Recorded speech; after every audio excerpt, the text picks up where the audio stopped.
Good evening, everyone, and welcome to another segment of Pamela Roth Live. It is Monday, September 26, 2022, and time is flying. Could you imagine? Not only is the summer over, but September is almost over too. The kids are all back in school. Fall is here. Pumpkin latte, pumpkin spice latte, pumpkin everything, everywhere. So I want to welcome our guest this evening, and I'm very pleased to announce that we have New York State Assemblyman Nader J. Sayegh from the 90th District of New York, which is Yonkers. And Nader Sayegh joins us this evening so he can discuss his upcoming reelection campaign and all the amazing things he has been doing for his community in Yonkers and other plans that he has for Yonkers. So a warm welcome to Assemblyman Sayegh. Pam, thank you very much. It's always a pleasure to join you, and what you do is crucial because you really allow public officials like myself and other guests to really speak about important issues and concerns that impact listening audience. And although I represent the city of Yonkers, which is, by the way, now the third largest city in New York State, I also represent New York State and all its residents because as a member of the New York State Assembly, we are the people's house. We are the branch of government where legislation starts. Someone believes that the law needs to be. It starts at New York. So today, hopefully we can talk not only about my reelection, about issues that confront New York in general, and I can talk a little bit about what I've done to bring about positive results. So it's a pleasure to be on the show, to have this discussion, and hopefully make the listening audience more so that this November 8th can come out and vote, practice their democratic rights. Well, it's a pleasure to have you here. You know, in the short time that I've gotten to know you, I've learned not only so much about what an assemblyman does, but also I've gotten to meet some of the people in your district up in Yonkers and other people who are your constituents and your staff. And I'm very pleased about that. You know, I never really understood myself all the different branches of government, and which sounds amusing since I'm an attorney and you're an attorney. But learning through you and watching what you do, I'm very amazed and I'm very proud to know you. So I see from what you've been doing, and one of the bills that you passed, I learned last week when I was at one of your campaign functions, is the fact that you abolished the diaper tax. That's right. You know, legislation starts sometimes by individuals you talk to on a daily basis that speak about issues, concerns. And I was speaking to parents of young infants that basically were complaining. And the more I heard about the complaints that many mothers couldn't afford diapers, something as basic as diapers were very costly, and then realize that although New York State years ago said, hey, you know, we don't want state taxes on diapers, many municipalities across the state, local city governments, town, counties, they were taxing diapers. Even in my city of Yonkers, they had nearly a 5% tax on diapers. And of course, that 5% increases the cost of diapers.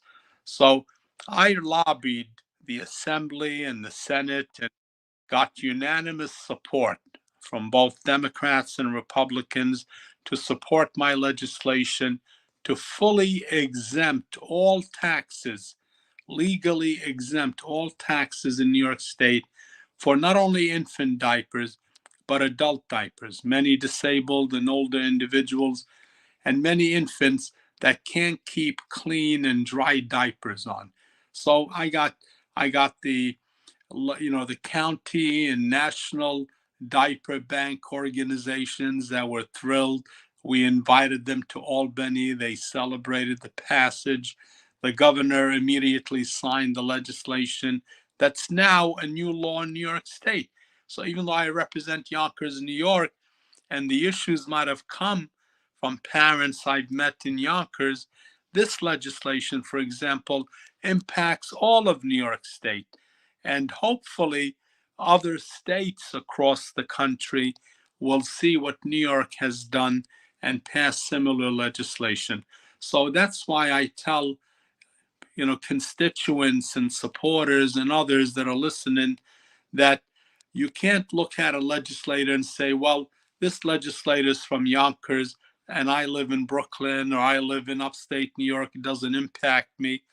But if a legislator has legislation that impacts the entire state, then it is a concern for people across the state. So today, we'll have an opportunity for other legislators that truly impact the state statewide.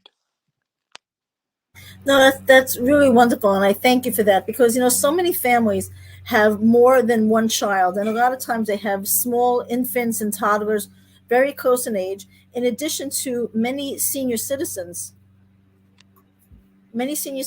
who are on fixed incomes and they have various disabilities.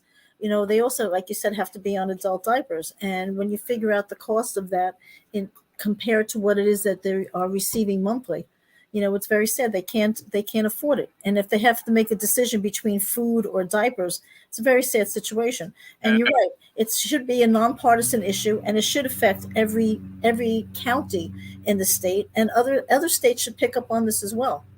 I know also in speaking with you, I know you are a former educator, 30 years that you spent in the education system in the county of Yonkers, actually, County of Westchester, District of Yonkers. So tell us about that. Well, over 4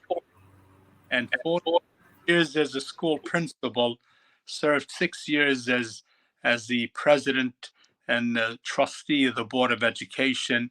And I've been someone that had an exceptional career in education because it's allowed me to understand education from the pre-K level to the college level.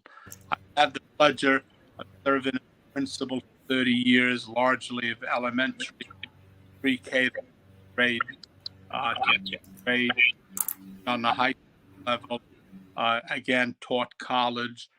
So, as a member of the Assembly Education Committee, and understanding education as I do really allowed me to take the lead in changing the way the state funds education, especially urban education. Many communities across our state, Yonkers and others across the state, have large numbers of English language learners, large numbers of special ed populations, and children that need additional support to get a quality education. And I got to tell you, the last couple of years, even though educators across the state have tried very hard to compensate for the lack of classroom space during the pandemic, we recognize that many homes and many parents that I consider in the level of being disadvantaged economically and disenfranchised did not have access to adequate technology and internet.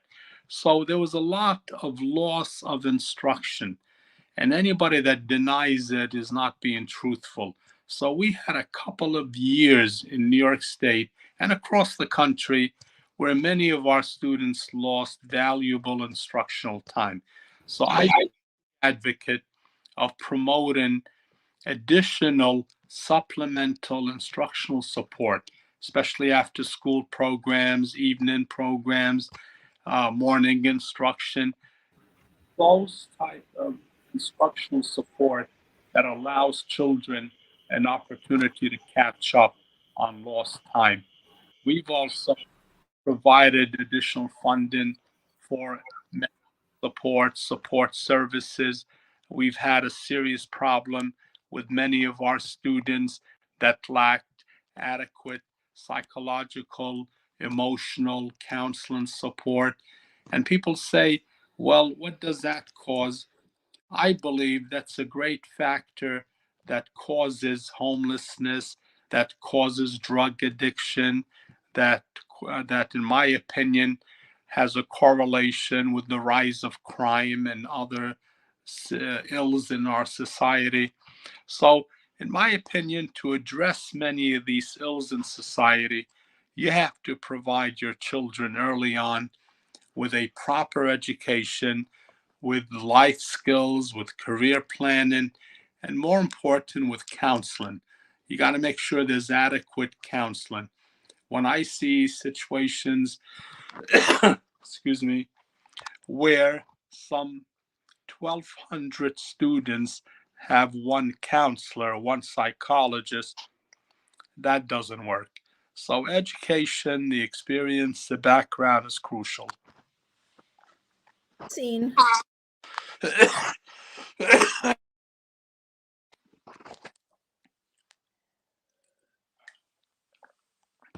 Okay.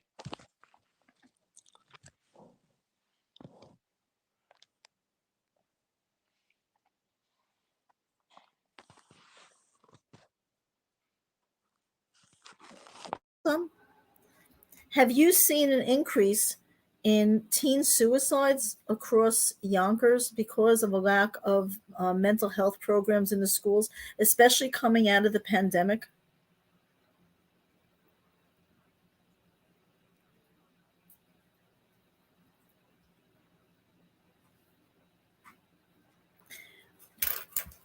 Hold on 1 second. You have to unmute yourself. How am I now? Better, thank you. There's definitely been an increase, and not only in teen suicide, but the rise in cyberbullying, students, and the really young adults, even college students, that are harassed and intimidated through cyberbullying. That's become a serious problem. That's why increased funding for mental illness, for after school programs, for sport related programs, arts and culture. Some people don't see the correlation, but as an educator, I know that when you provide this diversified amount of support services and programs and services for young people and adults, it truly benefits. It benefits in many ways. Counseling and support and emotional and mental support truly benefits many young people, so that if they have difficulties, they can basically move on and understand how to deal with it, and look at the positive. We often try to convince not only our young people, but even adults, that life is going to have ups and downs, as long as you realize that, hey, you can pick yourself up and keep rising up, even though you may have dips in your life. Deal with it, learn how to address it, learn how to move on. And something as simple as attitude about anything that happens to you as an individual or in life, where the attitude of, I got a cup that's half full versus the attitude of my cup is half empty.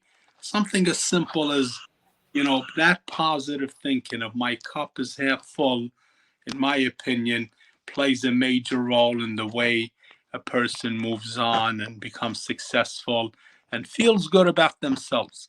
And that's what it's all about, teaching individuals, training individuals to maximize not only academically, but socially and emotionally, that improves their well being.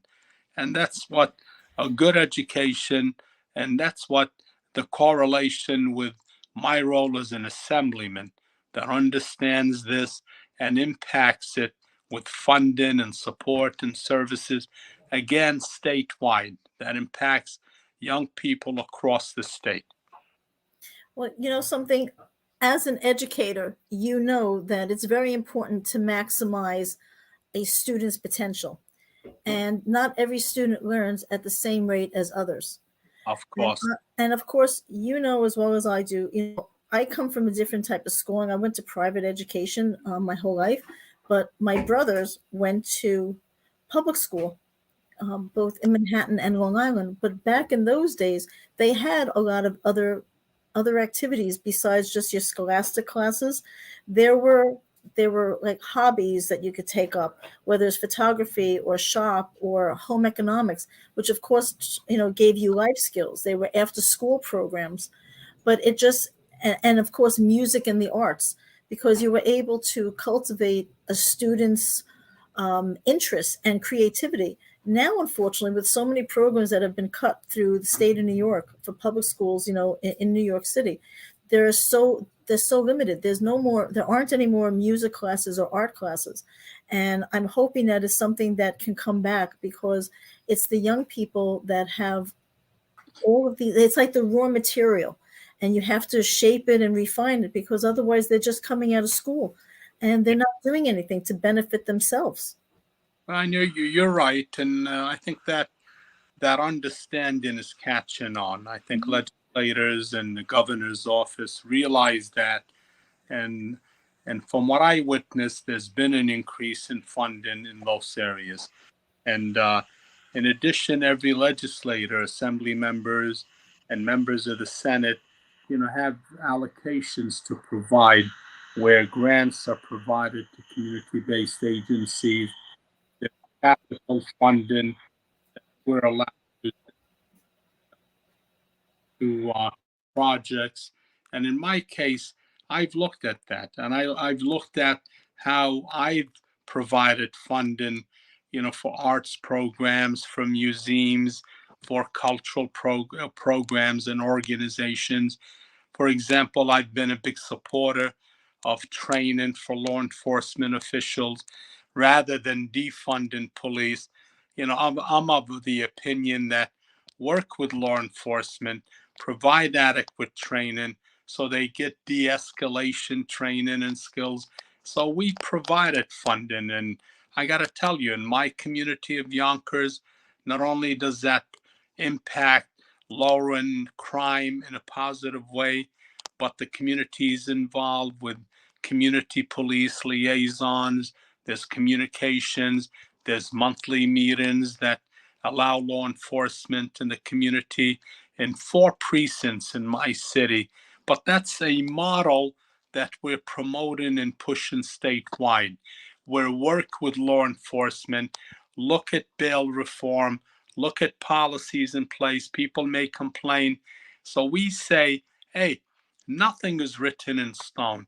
Even though we as legislators pass policies, nothing stops us from fine tuning and fixing, if necessary, policies so they address concerns that arise. Bail reform was a good concept because it allowed equity where one person can afford, the bail of whether it's $250 or $500, and they go home to their families, to their jobs. And I'm talking about minor criminal activity or crimes. And other individuals that can't afford that, they end up in jail. So the philosophy behind bail reform really made sense. It promoted equity and fairness, but we understand the way policies were put together. People complained, rightfully so, that too many repeat criminals or violent criminals were allowed to be put back on the streets. And that was wrong, because it did impact a rise in crime and disrespect for the policy and law enforcement. So we're looking at ways, encouraging judges to have more discretion. If someone is a repeat criminal, fine, they should stay in jail, or they shouldn't be easily put back on the streets to recommit crimes. So, crime is, in addition to education, something that, of course, concerns most of us in the state, including my community in Yonkers. But it's also inflation. It's also the cost of living. People are complaining, rightfully so, that it's hard to live in New York. It's hard to educate their kids, to have adequate health care, to pay their mortgage, their taxes, their water bills. So that's why we push hard to make sure nearly every homeowner, every family, predominantly middle class, received about $1,000 rebate checks. That's in addition to STAR and other programs. That helped. Does that fully resolve? No. But when you take taxes out of gas and out of diapers and you give back $1,000 rebates and you try to limit any rises in taxes and you keep business in New York, you try to encourage developers and investors not to leave our state. These are all, these are all initiatives, Pam, that as a legislator, I encourage, I support, because honestly, too many legislators focus on special interest groups or on their communities, and they fail to realize that you got to look at your community, of course, but you got to look at the big picture. You got to look at the state. You got to look at our financial status. You got to look at making sure we have adequate revenue coming in. So when people lobby for more affordable housing or for more social services and other initiatives, everything is costly. So we as legislators have to, similar to what a family does, you can't spend beyond your means. You can't go and splurge and spend and vacation when you can't afford the basics of the cost of living. So these are type of things that as a legislator I undertake. And something you and I spoke about recently, we just passed the 21st anniversary of 9/11. And 9/11 was something that, although 21 years ago, still has a major impact today on people in New York City, Westchester, honestly, the entire state and the nation. Because although we lost some 3,000 individuals when the Twin Towers were attacked 21 years ago, people don't realize that the suffering continues. Nearly 5,000 people have died to date from 9/11 related illnesses, cancer, respiratory illnesses, and so forth. And what I've noticed, excuse me, as a legislator, is that people that were first responders were responding to the 9/11 victims' compensation. I mean, federal government put billions of dollars in funds to make sure that people were allowed to have adequate health care. But then when you realize over 90% of first responders, law enforcement, fire, EMS, and emergency people, rightfully so, complied, they registered, they're protecting their health care and their rights. That was good. So as an educator, I say somebody comes in with a score of 90% or better, you pat them on the back, good job. But then everyone else, construction workers, people that worked in below Canal Street, downtown New York, you know, for the period from 9/11, from the attacks and on, were suffering. And these individuals, for some reason, had a misconception that they're not eligible for the 9/11 Victims Act. So Well, you know something what it was? like that. It was confusing because a lot of people only thought that it was for the first responders because that's how it was labeled. So if they were the average Joe who had a coffee shop down there who was possibly, providing food to so many of the first responders because those people had to be fed. And a lot of people were volunteering their time and their services and food and blankets, whatever it was, that they were under this misconception that, well, it didn't apply to them. But so many people, like you said, so many years later are becoming sick and they have all these illnesses that if it's traced back, it is from 9/11, from the fallout because of what it is that they've inhaled. And it's only been over the years that they're learning about their illnesses. And again, they don't know that they can actually apply for the 9/11 compensation. And they, my life legislation that is legislation that I recently submitted to the state for approval calls on all businesses that were below Canal Street that had 50 or more employees to reach out to their retirees, present employees, and basically say to them, hey, you're entitled to register with the victim compensation. Even if you feel you're not sick, but you work down there, you never know. So to protect yourself, whether you're sick or even if you're not sick, all you have to do is as simple as going online, victims, 911victims.com. That's how simple, 911victims.com. You go on, it's a simple process. They ask you step by step your name, your information, and you're registered. You protect yourself.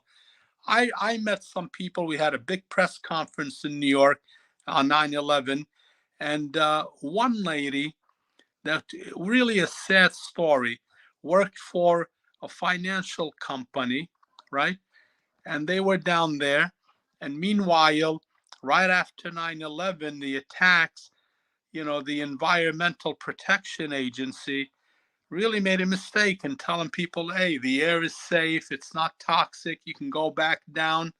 Meanwhile, we know now for 8 months, from September 2001 till May 2002, 8 months, that the air was toxic, it was dangerous, and people that went back to work, working at the financial companies down there, the stores, the businesses, people that might have gone to school, to work, to church down there, those individuals,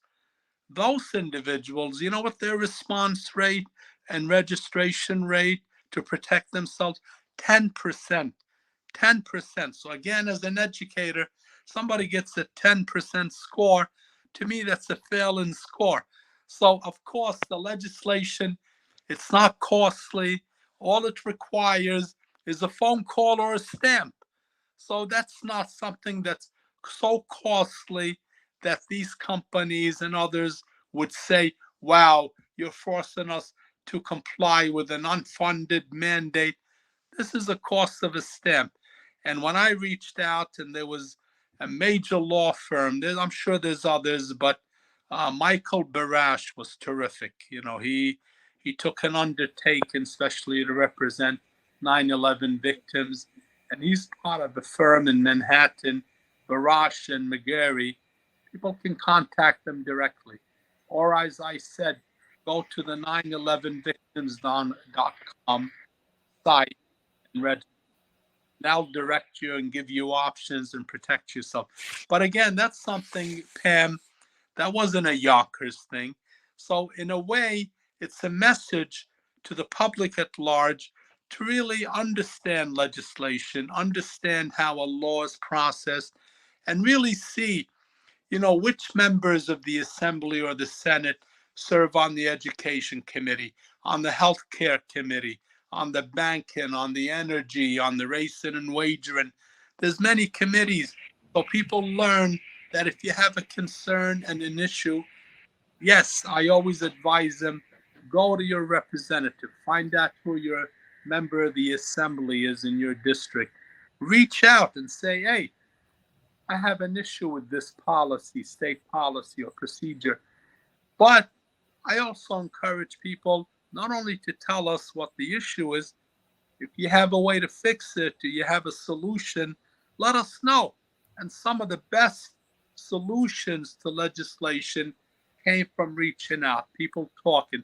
I learned this as a principal, where some of the best initiatives we undertook to make a school better, learning better, more accessible to parents, more academically feasible, came from talking to teachers, to students, to parents.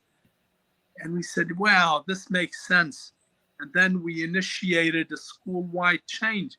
When I became board president, we took these, what I call best practices, and said, hey, why should a best practice be just in school A? if it's a good practice, then that good practice should be in schools across the country if it works to improve education and the quality of life in the city or in the community. Assemblyman Sayegh, I want to thank you for joining us today and discussing these issues and what it is that you stand for your community in Yonkers and for the state of New York. And there are many other assemblymen in the state of New York who I hope follow your example. So I want to thank you, and thank you for everybody tuning in. Do not forget to tune in next week. And Assemblyman Sayegh, you are always welcome back to the show. And I want to remind everybody, if you're in Yonkers and you're tuning in and you're in the 90th district, which is Assemblyman Sayegh's district, please go out and vote for him at the polls on November 8th. Thank you, everybody, for tuning in. Thank you, Assemblyman Sayegh, and everybody have a wonderful night. Thank you very much.